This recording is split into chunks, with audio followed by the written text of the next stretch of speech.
Imagine being just 16, barely out of childhood, and yet thrust upon the throne of England, a fate so deeply instilled into the heart, as if it was meant to be, and where it was said one's future was sealed with a crown.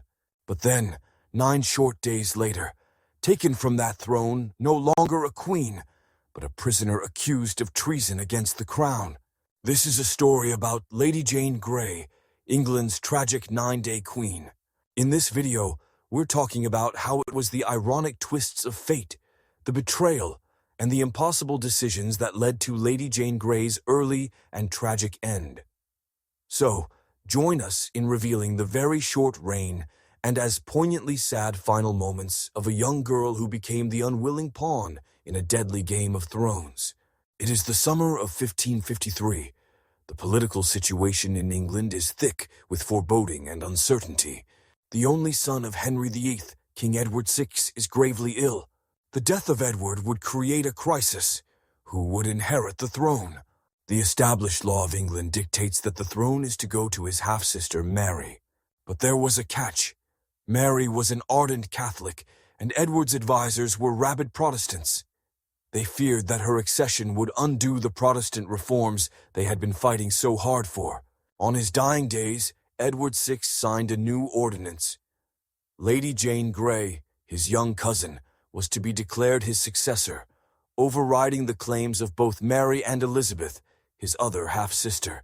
But Jane had no ambition to become queen. She did not hanker after power or glory, neither was she motivated by ambition.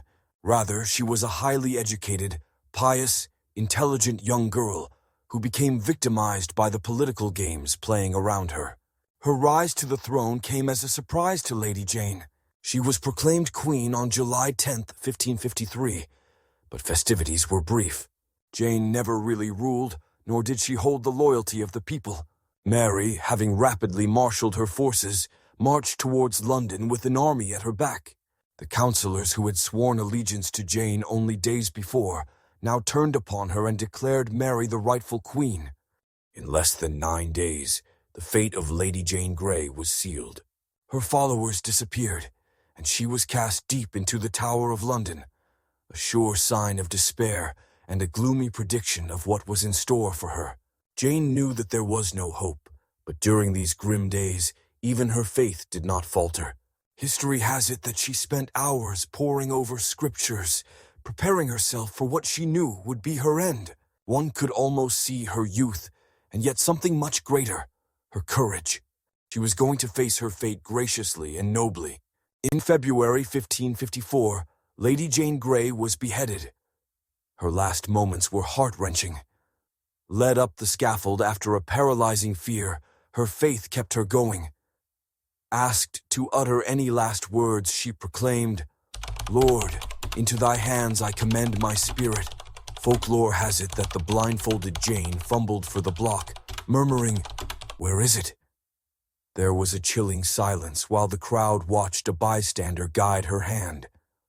At 16 years old, the life of Lady Jane Grey was taken in a peculiarly merciless way because of the cutthroat ambitions of those who came into her life. The story of Lady Jane Grey is one of tragedy, innocence, and huge courage in the face of betrayal. Her story puts one in mind of the heavy burden of power and ambition unchecked by one's conscience.